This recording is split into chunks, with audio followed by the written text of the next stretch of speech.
Hey, this is Knife Standards. Today I'm going to be doing a top 5 countdown video. We're going to go through my top 5 current favorite knives. We'll start at number 5 in just a second, but before we get into all of that, please follow me at Knife Standards. You can follow me on Instagram, and don't forget to like this video and subscribe to my channel for a lot more knife content and weekly knife reviews. All right, cool. So this is my first countdown video. I don't know why I didn't think of doing this type of video. I think I've just been too preoccupied with doing my regular videos and doing my my unboxings and my regular reviews. I didn't even think about doing a countdown, but I like watching these videos, and this was actually suggested to me by a subscriber on my channel. They left a comment. I think they wanted a top 10 countdown, but I thought it's my first one. Let me start with the top 5. So I'm going to go ahead and start with number 5. These are my current favorites. So this literally could change tomorrow or next week. Right now it's the beginning of March 2022. So this could change literally tomorrow. But right now, this is what I've been carrying the most. These are my current favorites, and I'll just go through, fairly quickly through each one. Just talk a little bit about each one, why it's my favorite, what I enjoy about it, etc., etc. So, number 5, coming in at number 5, we have the Spyderco Ladybug. I know, it's crazy. We have, first of all, it's a tiny knife. I think you guys know that. We have VG10 blade steel, solid steel. It is a back lock, really tiny, fits in the palm of your hand. And the reason this is on my list is I've been carrying it a lot, and it's just super useful. Really, really awesome for opening packages. The edge came extremely sharp from Spyderco and is still very sharp. This is, Seki, Japan. So this is from Spyderco's Japanese factory. Ergos are good for such a tiny knife. I like that I can rest my thumb right there. It's one of those knives that it's in your pocket and you don't even know it's in your pocket, and then you go to reach in your pocket for something and you're like, oh yeah, I forgot I had that. It's just super, super useful. FRN scales. Normally, I'm not a huge fan of that texture. It's a little bit rough for me, but on this little guy, it just doesn't really bother me. And yes, you can open it one-handed. You can close it one-handed, but I'm not trying to, slice myself. So I go one-handed opening, and then I will hit the back lock and then close it. Let's see. You guys want to see me try and close it with one hand? No, I'm not doing it. It's possible. But your finger kind of gets in the way as you close it, so not trying that. But really useful, tiny 5th pocket knife. This is like your pocket knives pocket knife, Really cool little guy, coming in at number 5. Now, number 4, very controversial. I know, but it is what it is. We got this stupid Southern Grind Spider Monkey. I finally got this clip-in from Southern Grind. I ordered their stupid snake eye tool.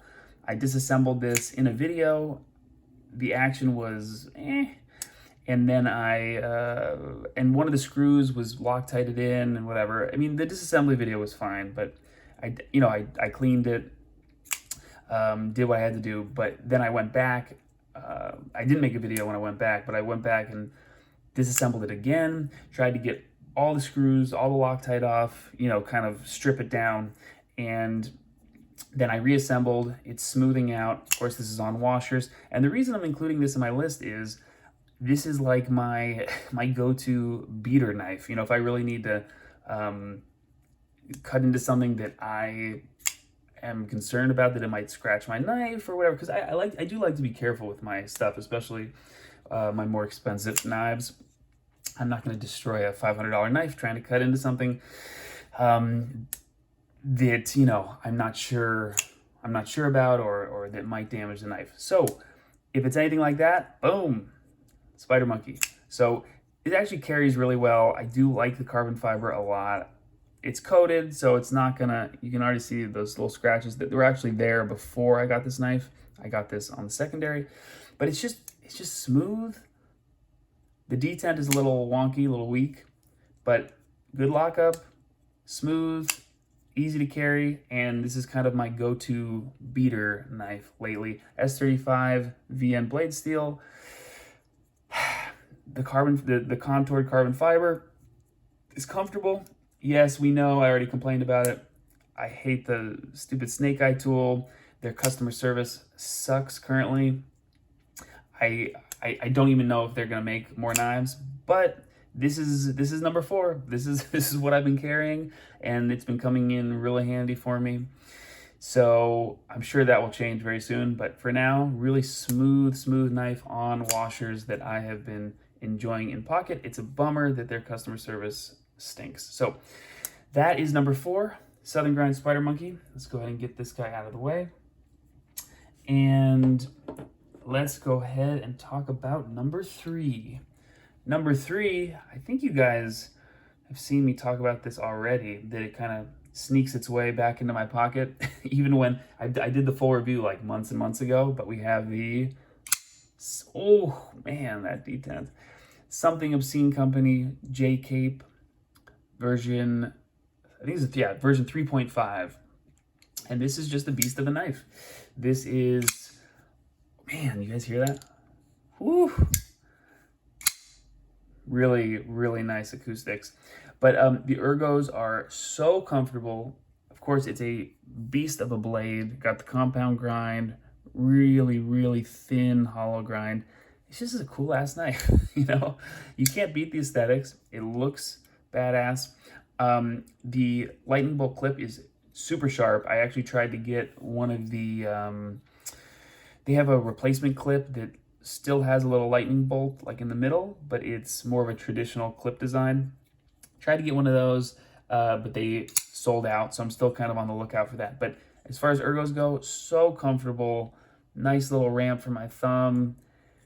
Man, this is just a useful knife. It's just, it's big enough to kind of get any job done that I need to get done. And of course, it's a titanium frame lock. We can see that. If you're interested in this, you can check out my full review. Acoustics are ridiculous. The blade is a beast. It has a like a black stone wash, and then the handles are coated as well, but again, that kind of like user stone washed finish. Looks a little bit beat up, and that's how it was straight from Something Obscene Company. These are produced by Riot. This guy man, whenever I'm not sure what to carry for the day, I just kind of gravitate towards my J Cape.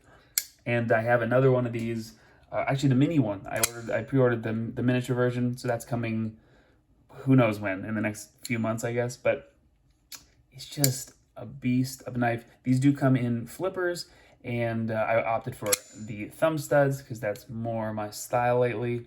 And yeah, I mean, just a beast of a knife, super fun to carry, and really useful. I'm curious to see how the tiny one will shape up. Oh, by the way, I think this is 20 CV. Yeah, it says 20 CV blade steel. Just a solid knife, really fun. I've carried this a ton. Now, let's go ahead and get into, what are we at, number 2? Yes. Number 2 is a knife that I still have to do my full review on. That is coming. And this knife, when I originally did my unboxing first impressions, it was not that positive. I was a little bit freaked out because the action was all gunked up. But since then, I have cleaned it. I have, there was some funky like grease or something inside the pivot and kind of on the detent ball and track. So I cleaned that out. I have not disassembled it. I just cleaned that out real quick. And the action has improved so much. It makes me love this knife a lot more, and it definitely has become one of my favorites. Here we have the CKF Sakosha. So this is a collab with CKF and Marfione, which is Microtech, basically. You can see it's kind of like the custom division of Microtech. little dagger is their thing. And then we have the CKF logo. Let's check it out. Oh, and the action. Ding. So go ahead and go watch my first impressions and unboxing, and you'll see the action. And the action was really kind of stiff and sluggish and gunked up. And now it is a guillotine. So the reason for that, I think, who did I hear? I heard someone say that it's frog glue. Oh, I think it was Lefty EDC. He was complaining about it too, that they gunked up his, I think it was a CKF that he had. And you know, it almost looks like Vaseline kind of jammed in there. And that was, I don't know why they do that, but that was gunking up the works. So I just wiped that out and then guillotine. The reason I like this knife is it is built like a tank. It is solid. I love the carbon fiber inlays. It's that, you know, signature CKF cool carbon fiber, the little kind of, what do you call it? Like the wave pattern, these kind of swooshes. Let's see if you can see it. Yeah, there you go. It's titanium. It's an inset liner lock. The action is just outstanding. They nailed the detent. You can middle finger flick the thumb studs. I've heard people complain about the thumb studs. I actually think it was Lefty EDC who was complaining about the thumb studs. They don't bother me at all. I like them. So maybe it's a Lefty thing. I don't know, but they're really comfortable for my thumb. It fits my hand really well. Ergos are excellent. This is a large knife. Don't get any ideas about this being a like a medium or small knife. This is definitely a large sized knife. Ergos are so good, except for the tip of this clip, which I've been considering switching out for.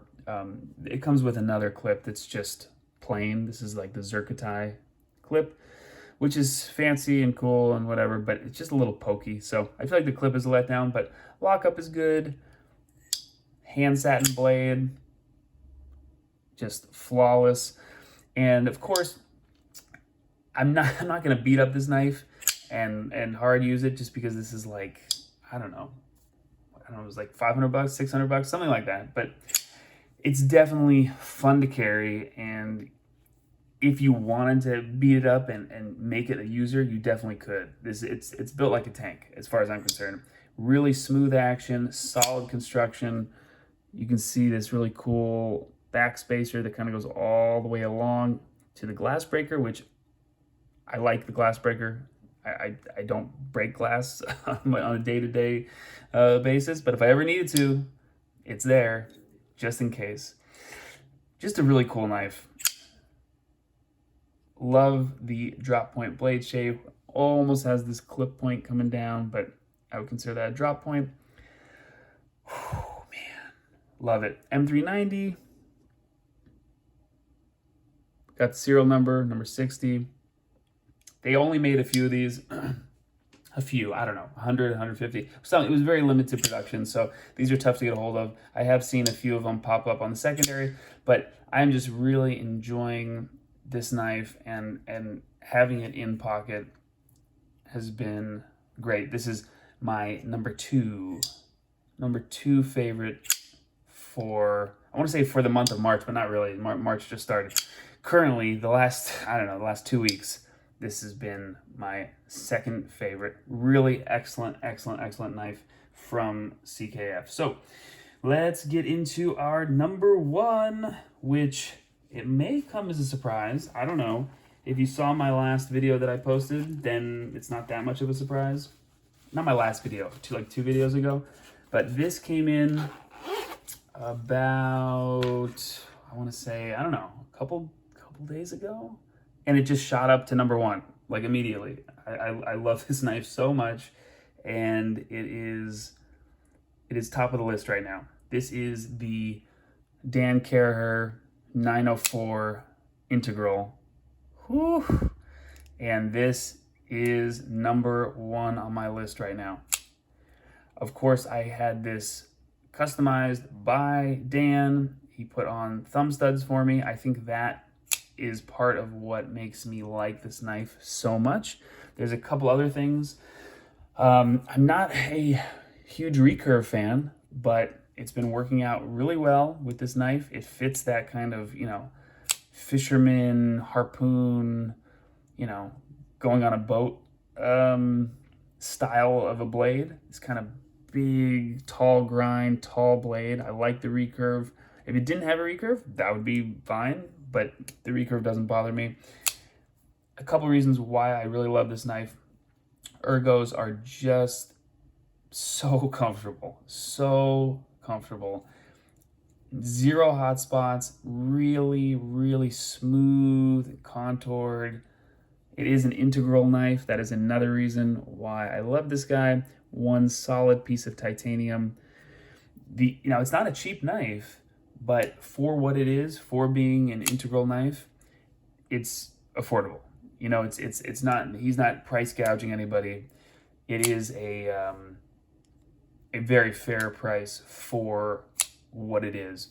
Because it's one solid piece of titanium, it's much harder to machine, much harder to mill out everything. So, you know, coming in at whatever it is, 400, 450 is right on point, and I feel like that's a very fair price. Another thing that I love is this little thumb ramp. I can kind of get in there, and that, you know, again, that's part of the ergos. Whew. Another thing I love about this knife is the action. Look at this. Action, D10 is snappy, dialed in, comfortable. I'm not having to like force the flipper, force the thumb studs, and then look at the close. Bonk. So smooth. Really, really comfortable. It comes as a flipper only. I think I like, well, you know what? I like having both. I was gonna say I like the thumb studs more, but I like having the option, thumb studs and the flipper for this particular design, for this knife. The clip has hidden hardware. Really cool. I don't know if you guys can see that, but the screw is on the inside of the handle. Man, what a knife. I went with the belt satin. Really epic. There's kind of like a nice stone wash on the flats. Pretty yeah, aggressive swedge action going on up top. Man, yeah, this has been number one for me. So there's your countdown. This has been in my pocket every day since I got it, and that's not always the case. Actually, that's rarely the case. Even if I get a brand new knife, I'll have it in pocket for a few days, maybe up to a week. I you know, do my first impressions, I do my unboxing, I get it in pocket for a couple days, depending on if what I have going on, or if I have to get the knife back to someone, or whatever it is, whatever the circumstances are. But I will have it in my pocket for a couple days to a week, and then you know, usually that's it. I carry it, I review it, move on to the next one. But when I get a new knife, sometimes I'll carry it for a day, and then I go to another knife, and I'm kind of, you know, playing back and forth. And this has been in my pocket. It went in my pocket and has not left since I got it. So good sign so far. I'm excited for the full review of this guy, and I'm excited to keep carrying it. Just really, the ergos are so comfortable, and having such good ergos, and then a really nice smooth action with the dial D10. By the way, these are built by Bestech, designed by Dan Caraher. I think there's a few still available if you guys are interested. You can tell him Knife Standards sent you. No, I'm not affiliated with Dan or anything. I just like his stuff. Now, yeah, Bestech just crushed this. Bestech did an amazing job. And of course, the design is awesome too from Dan. Really cool. This is my current #1 favorite knife at the moment. And I think this was a fun video to do. Let me know if you guys like it. And I will definitely be back. I don't know whenever my list changes. When enough of them get changed out, I will come back with another top 5. All right, thanks for watching. This has been Knife Standards. I'll catch you later.